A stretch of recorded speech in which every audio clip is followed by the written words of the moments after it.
That's really interesting. To be honest, one of my moments where I decided I'm going to now go all in on this partnerships is I was selling to the UK and I had been changed my territory and I didn't have many partners where I was selling to. And the guy next to me, my friend, was selling to France. He had a couple of partners there and he had these leads coming in and he was working with him incredibly. And I remember sitting there and I kept asking him about it and asking his BDR about it. And I was seeing this amazing motion of just creating business and creating business value for customers. But when you're sitting in that frustrating place as a salesperson and the clock is ticking and you're further and further away from your quota, it's very hard to ask me, be patient. Give them a lead first. Work with them.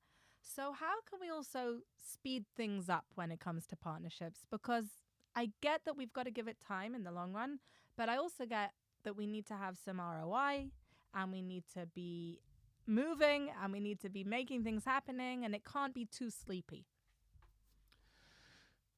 You've mentioned the time. One of the most interesting, challenging topics in channels, especially when you're starting and you're building from scratch.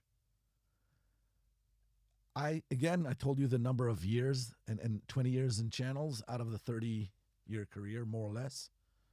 I have yet to see anyone in channels beat the clock because it's a relationship and trust issue. Unless the only exception that I saw, not in companies that I worked with or worked in, is that you have an amazing brand that has an awareness. I would say Wiz today is sometimes in this category. Lately, in previous years, it was different companies where you have such huge awareness. You have partners knocking on your door. They already have a list of potential customers they know they want to sell into, and you're not.